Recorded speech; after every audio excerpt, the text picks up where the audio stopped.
Hi friends, and welcome to the online Consent Culture and Contact Improvisation Symposium. We have gathered some of the top innovators and thinkers around this important topic to share their ideas, push the conversation forward, and inspire inclusive consent-focused CI practices. Each presenter has made a video to precede the live symposium to share the essence of their ideas so you can become familiar with their thinking. We will go deeper during the live event, sharing ideas, having discussions, and experiential exercises.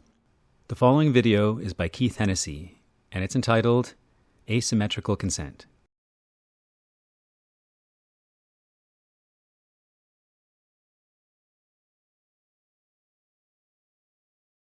It's April 8th, it's 2020.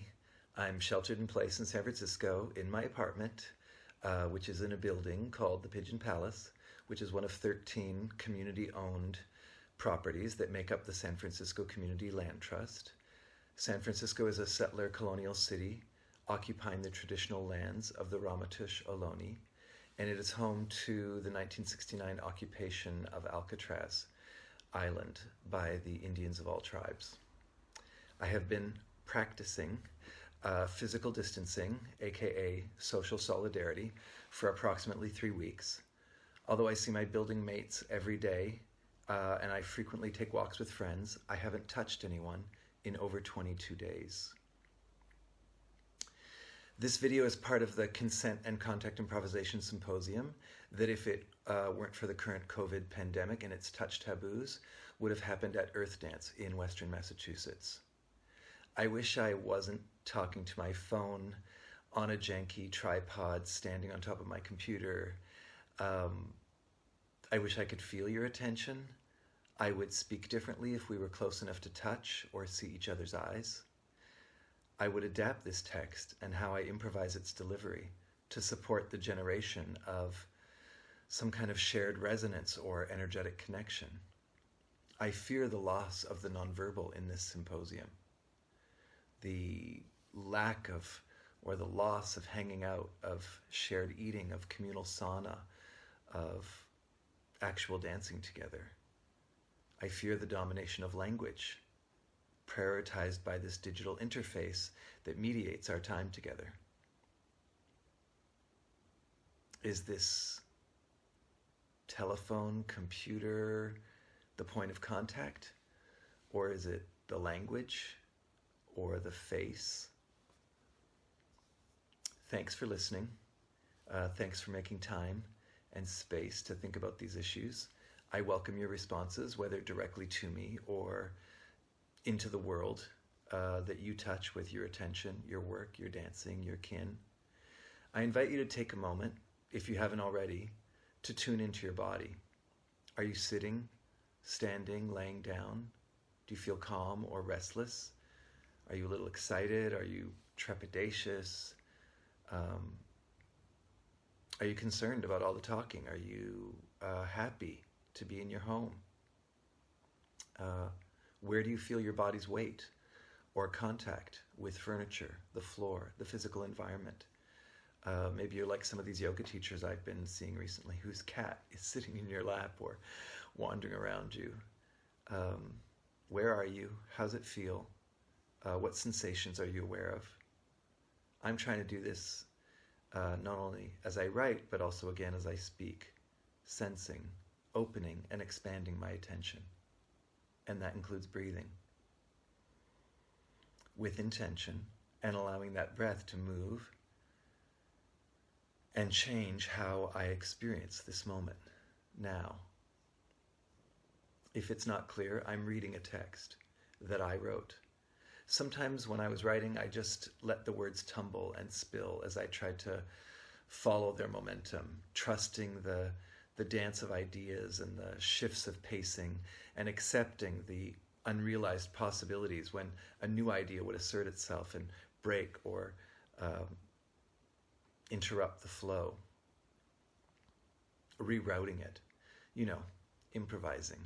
Other times I tried to represent thoughts that had emerged while I was walking around the city, which has been one of my primary physical experiences of this quarantine. So much walking. Anyway, then there was a little bit of editing. editing of the text, and that happened mostly while I was reading it aloud. Anyway, things were going on, and then I took a few days off. I walked some more. I was thinking. I was resisting sitting at my computer. I didn't want to write. I was complaining about replacing a dance lab with this video talk. And so then I tried to talk to other people about consent. I talked to friends. I talked to Nathaniel Moore here in San Francisco. I talked to Ronya Ver, who's one of many of us who have been actively trying to improve the consent culture in and around contact improv jams, classes, and communities. I talked to Melanie Benajo, I don't know how to say her name, in Amsterdam. So, intention. I offer this talk as a stimulation, as provocation, as inspiration. It's an invitation to think and feel together. I'm not trying to get anyone to agree with me, for the most part. I like ideas, problems, questions, and big picture critique. If you disagree, great. Maybe some friction with my presentation will help you to better articulate your opinion, your experiences, your tactics and visions. And of course, you can turn this off anytime. And of course, the goal of this talking is to impact our dancing. So why do we need consent? Why do we need to talk about consent? Why do we need to develop practices or policies or guidelines for consent?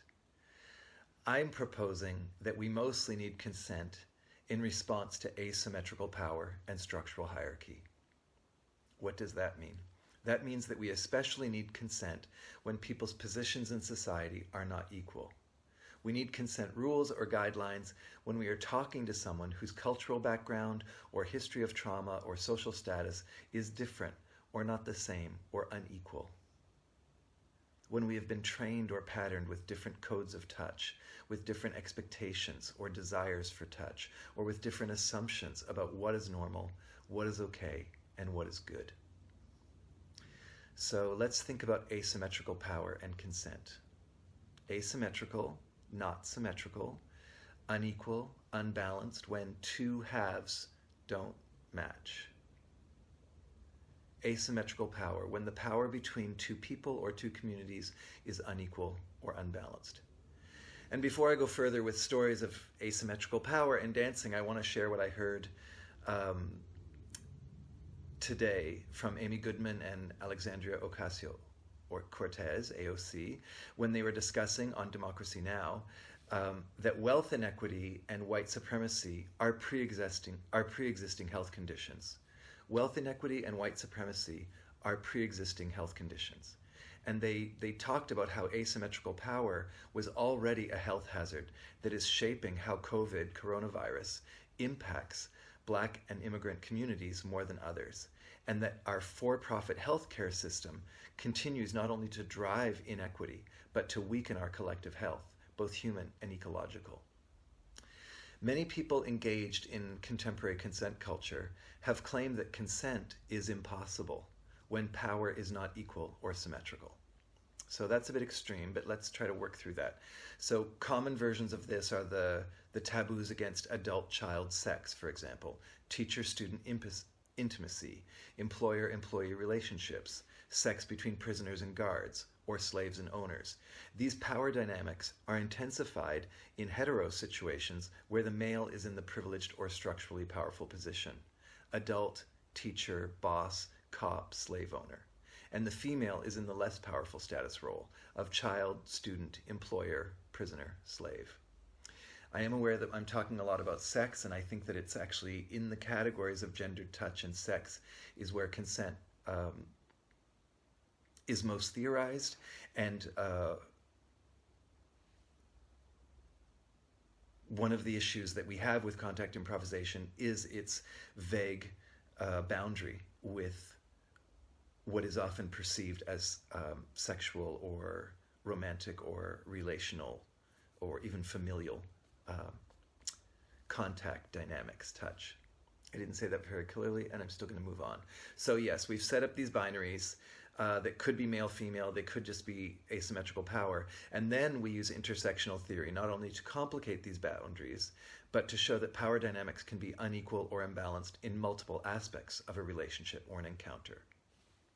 Negotiating consent and its potential to be misunderstood requires us to look not only at a single power dynamic, teacher-student, for example, but also at other differences that may be unequal, including age, gender, race, citizenship, status, physical or cognitive abilities, first language. Put your favorite thing to add to this list here. And although I follow this logic that there are situations in which power differential is too unequal for consent to exist, I find that this logic fails to explain the many relationships in which adults enter unequal power situations with eyes wide open, recognizing that value and pleasure are still possible despite irreconcilable asymmetrical power. Some folks can be quick to say that no contact teacher, for example, should pursue or agree to a romantic or sexual relationship with a student, regardless of how close they are in age and shared values. And yet, it has happened hundreds or thousands of times in the last 40 years, often with no regrets by either person and minimal impact on the community context in which it happened. We're going to keep coming back to this. So what do I want? I want us to shift the culture of contact improvisation. I want us to shift the culture of contact improvisation guided by queer, feminist, decolonial, and anti-racist ethics. I want more people, not fewer, especially in the aftermath of corona distancing, to trust themselves and each other at contact classes and jams. I want new practices of consent. I want touch to be seen as good, as healing, as inspirational, as well as dangerous, provocative, and unknowable.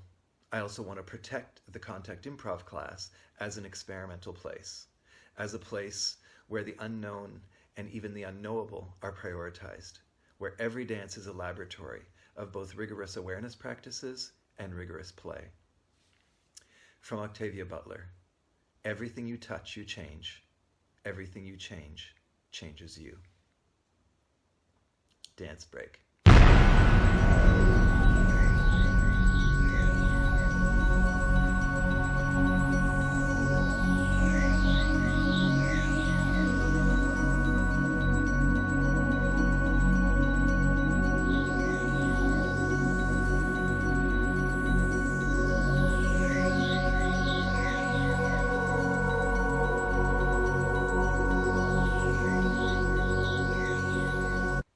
Let's play a thought game where we substitute the term class for power and then read a quote from the literary legend Samuel Delany. So Delany writes, "Given the mode of capitalism under which we live, life is at its most rewarding, productive, and pleasant when large numbers of people understand, appreciate, and seek out interclass contact and communication conducted in a mode of goodwill. Given the mode of capitalism under which we live, life is at its most rewarding, productive, and pleasant when large numbers of people seek out, understand, and appreciate interclass contact and communication, conducted in a mode of goodwill." So who is this guy? Delany is a highly awarded writer and college professor who entered into a 30-year relationship with a homeless man he met in the streets of New York. He encourages interclass contact, that is, contact across lines of power and difference. He encourages us to seek out, appreciate, and understand contact under conditions of asymmetrical power. Delany asserts that life is most rewarding, productive, and pleasant when we sabotage or unsettle capitalist modes of power that continuously structure and defend social hierarchies, when we disobey class boundaries, when we make contact intentionally with people of different classes. And here I'm thinking of class not only in relation to economic hierarchies, but to all forms of unequal power and social status. How do we categorize each other, given neoliberal capitalism and its enforced interpersonal competition?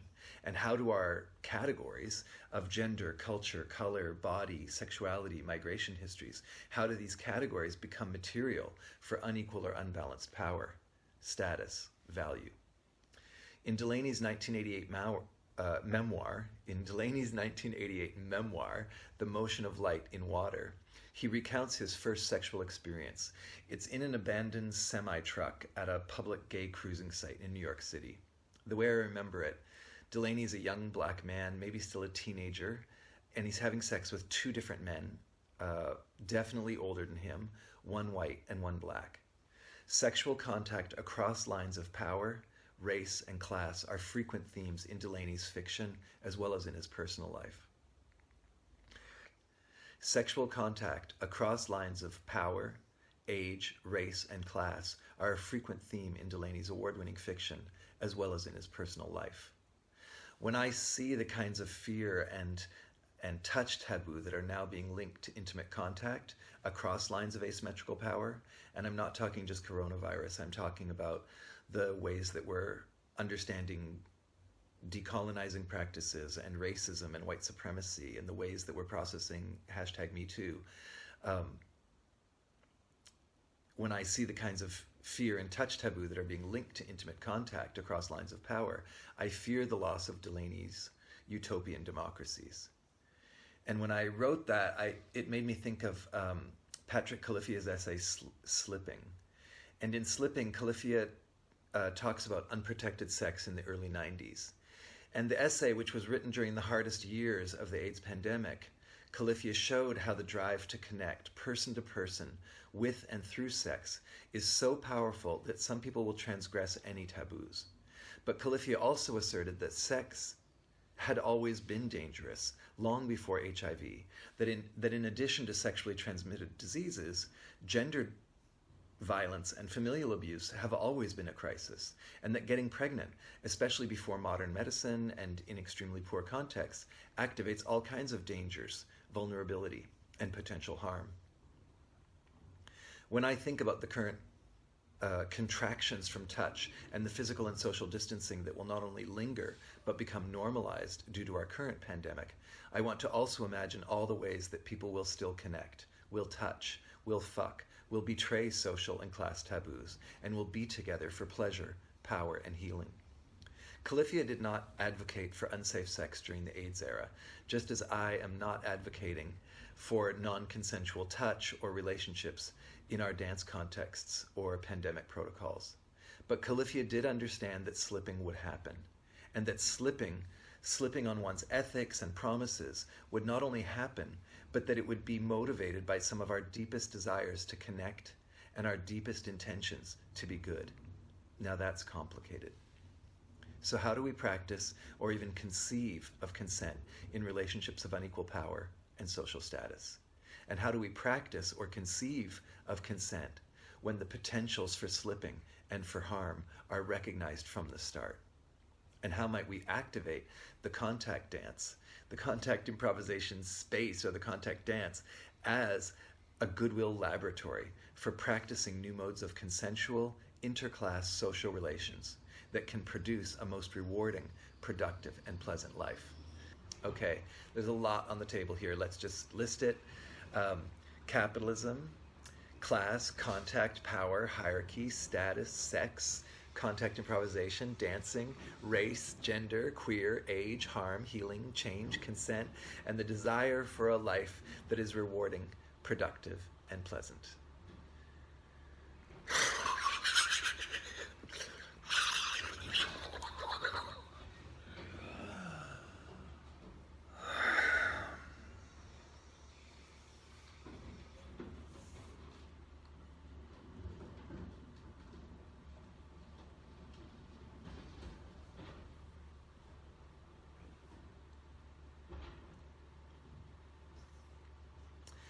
Since the early 90s or earlier, my contact classes, sometimes called post-contact classes, have explored power and consent and the potential of the studio as a ritualized space to experiment with new practices of collaboration, friendship, shared power, and solidarity. Among my many influences, I often reference Gustav Landauer, a German Jewish anarchist writing in the late 1800s and early 1900s. Here's part of a quote that I've been bringing to class for at least 10 years. "The state is a condition, a certain relationship between human beings, a mode of behavior. We destroy it by contracting other relationships, by behaving differently toward one another." All right, my notes say repeat this, but with expansion, including the description of the state as a coercive power structure of government and corporations and military and prison industrial complex. Okay, here we go. So Landauer says the state, right, and the state is not just the government, but a coercive power structure of government, corporations, military, business, prison industrial complex, right? So the state, instead of thinking of the state as an object, I don't know if this makes any sense. Anyway, the state is a condition. The state is a certain relationship between human beings. The state is a mode of behavior. And we destroy it, so therefore we destroy the state, we destroy coercive hierarchical power systems by contracting other relationships, by behaving differently towards one another. So I do realize as I say this that the words destroy the state might not warm your heart the way they do mine. And that's cool, but let's not shut down just over one person's rhetoric, in this case mine. So how could you activate your values in your poetry by reacting to mine? So let's try something like, instead of we destroy the state by, let's try, we create a new world of opportunity and love with less suffering and violence by contracting other relationships, by behaving differently toward one another. I'm glad I rewrote that because now love is also on the table. It's in the conversation. It's linked to consent and dancing. As a wounded queer, I don't use the word love very often interpersonally, but I have tried to bring it more and more into the studio. I encourage us to practice love, to be moved by love, to be moved to be kind as a practice of loving. When I first read that quote by Landauer about the state as a mode of behavior that could be undermined by treating each other differently, I recognized it as a description of what many of us were already doing when we're dancing together. We are improvising new modes of behavior. We are developing new practices of relationship, and we are behaving differently toward one another. And we recognize this dancing as political, or at least in dialogue with practices of social change. Dancers, choreographers, CI dancers, somatic practitioners have all been developing increasingly nuanced practices of physical and spatial awareness and of consensual touch. But too many of us have not expanded our awareness practices to see and feel how the vibratory dynamics of our being together are structured by power, capitalism, and privilege. Okay, I need a break. Do you? I'm going to change direction a little bit because this dance has to change. Wait, I didn't even get to my sort of stickiest topic, the topic most likely to stir up conflict or disagreement. I'm thinking about how certain men get scapegoated in contact communities. They get kicked out for the classic sexist behavior of pursuing the new and younger female dancers as partners, awkwardly confusing their dancing with flirting, and abusing some unearned privilege of being older or more familiar with the dance, while the larger culture that produced these men and the harm that he has caused has gone unchecked for years, especially in the form of male teachers, whose many lovers over the years have mostly come from within the dance contexts in which they teach. And I'm super frustrated on a regular basis by people who want to talk about the same one or two guys while steering our amazing awareness practices away from ourselves, away from the larger patterns and behavioral norms. As a broad community, we have been faster to scapegoat individuals than to dig at the roots of their behavior, and also to develop models of reconciliation and repair where expulsion is not the primary outcome. And I guess that's one of the things we're doing here this weekend. And I know that some of my co-presenters have been kind of at the forefront, or at least some of the very active people in thinking through systems of repair and restorative justice around boundary transgression in contexts. So I really do want to talk about everything at once, and I'm aware of how one of the things I most enjoy about dancing is the ability to do more than one thing at a time, to have multiple modes or presences and awarenesses, even gestures that move in two different directions. And which is just harder with speaking. And I want to talk also about how white and male supremacies can be reproduced in supposedly alternative cultures where foundational practices, like here we have these alternative cultures whose foundational practices disrupt gender roles and bodily hierarchies. So how do we reproduce white and male supremacies within that context? How does that happen? How can this dance that we love, that we practice, that we enjoy, that we develop and innovate, how can this dance be so radical and so neoliberal normie at the same time? This dance of improvising in physical contact is potentially so queer, so deeply feminist, and with so much potential to align with decolonial practices where time is not linear, where producing smart language is not more important than listening, where vertical hierarchies do not rule, where play generates intelligence, where touch and sensuality can be reframed way beyond most previous traditions of heteronormative dancing and friendship. I mean, decolonization. What am I talking about? How did colonialism produce or influence our current ideas and behaviors, especially about touch and whiteness? How did colonialism produce the ways we think about gender roles and dancing, about who has the power to touch and frame sensuality, and a whole bunch of other words that are on this page, like heteronormative dancing and friendship, decolonization. What am I talking about? How did colonization produce or influence our current ideas and behaviors, especially about touch and whiteness? Did I say that already? Is the light too bright? Did something else happen? What is AE lock? And where did my beautiful picture go? Wow, that's a lot of drama in a camera. I don't know what's happening anymore. Put the square on my face, Keith. Open the text, Keith. Wow, there was another dream section. I think I did my dream camera section too early. How did colonialism produce or influence our current ideas and behaviors, especially about touch and whiteness, about gender roles and dancing, about who has the power to touch and who accepts to be touched? Indigeneity meets ecology in a field where everything is connected, where ancestors deserve respect and futures need to be cared for like children in gardens, land acknowledgement as a daily practice of decolonizing our dance contexts and our relationships to self and other. How will we dance differently if we know where we are, if we pause to understand the blessings and the wounds of the land where we gather? Settlers, migrants, diaspora, how will we dance if we know where we come from or if we don't? I have to change channels again. I'm flowing, but I'm tripping. I'm spinning. I'm experiencing multi-platform sensations squeezed into the single track of thinking and speaking.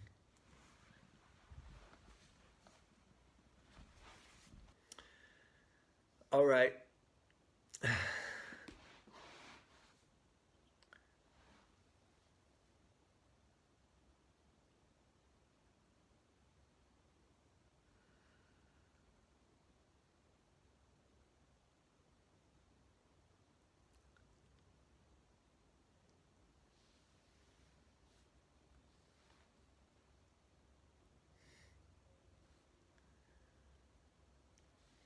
Let's talk about the virus, COVID-19, the current novel coronavirus pandemic. How has COVID-19 physical distancing absorbed some of the progressive practices where we center the experiences and vulnerability of those who are most precarious, most close to the edge, most unable to care for themselves? I mean, have you been noticing this? How COVID-19 distancing practices have absorbed the emerging consent culture under the influence of both Black Lives Matter and Me Too? Are we more aware of our bodies in physical relationship to others? Have you noticed how many people are calling it choreography, the swerve to create more space or between people? How do we share or dominate social and physical spaces? A broader collective is learning to renegotiate touch and even proximity. We are learning to value not touching and negotiating consent before touching. I especially was into that those 10 days between when we first started to practice social distancing / physical distancing, but before the government had actually asserted shelter-in-place laws and guidelines. I appreciated those 10 days where we would approach someone, maybe even an old friend with whom we had long established our norms of touch, and yet suddenly we were pausing and asking, are you touching right now? Shall we hug, or just bump elbows, or no touch? What's good for you? Almost overnight, greater numbers of people worldwide were prioritizing the boundaries of the person who has a greater risk of harm rather than the person who enjoys the most privileged status. How do we maintain this new consciousness? How will we return to touch? And how will our practices change? Will there be more fear, more hesitancy? Will there be more respect, more listening, more observing, and less assumption? Are coronavirus protocols disrupting or repatterning supremacist norms, where certain classes of people have normalized the right to touch, to sexualize, to objectify? Personally, I am super ambivalent about the virus protocols. They don't completely make sense to me. I follow them because people I care about and respect are 100% invested in them. I now wear a mask sometimes, even though it fogs my glasses, and 2 weeks ago the government said we didn't need them. In my life, I have always transgressed normative social taboos and recognized that rules or borders, quotes, for my own good or for the good of all, are always drawn tighter than necessary, clearly tighter than I would draw them. And too often, they become apologies for state or supremacist control.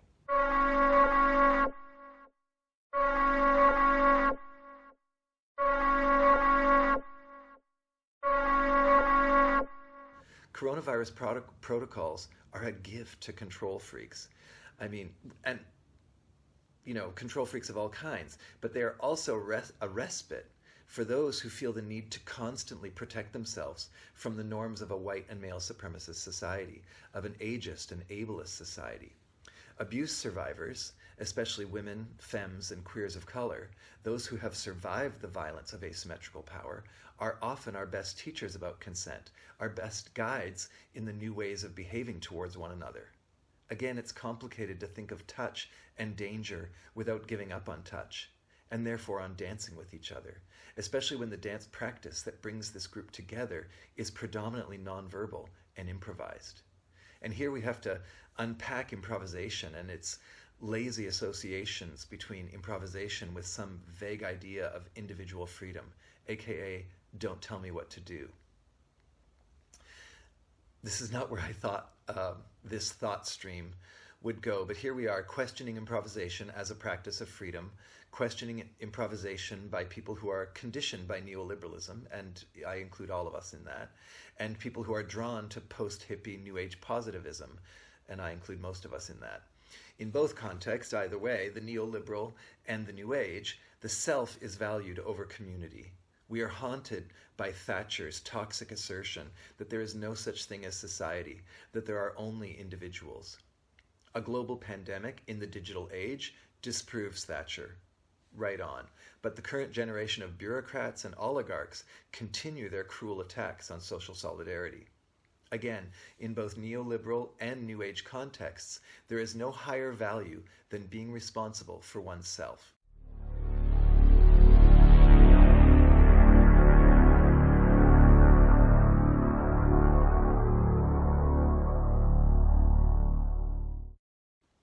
That's the ideology. And this is a grand idea that has become more and more perverted and misunderstood as neoliberalism, like a virus, has infected the best of 1960s and 70s ethical cultural politics that have inspired contact improvisation. How is touch related to healing as well as harm? How can there be healing in contexts of asymmetrical power, or where difference is always asymmetrical and hierarchical? How will our dancing undermine capitalist hierarchies and categories? What will be the new potentials and urgencies of interclass contact, and can we seek contact across lines of unequal power, guided by new practices of consent, taught by those whose histories of trauma, power abuse, and vulnerability are now prioritized over the normalized and supremacist behaviors of white, male, and wealthy. I gotta stop. There's lots to talk about and feel into, lots to dance around and reflect upon.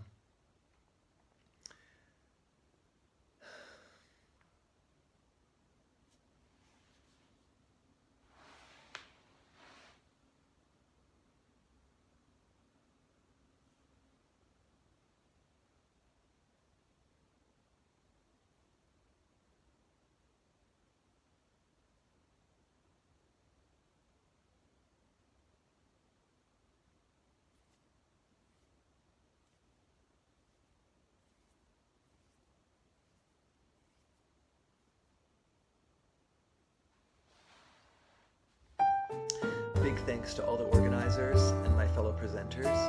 Thanks to the ancestors, the dancestors who have carried us this far.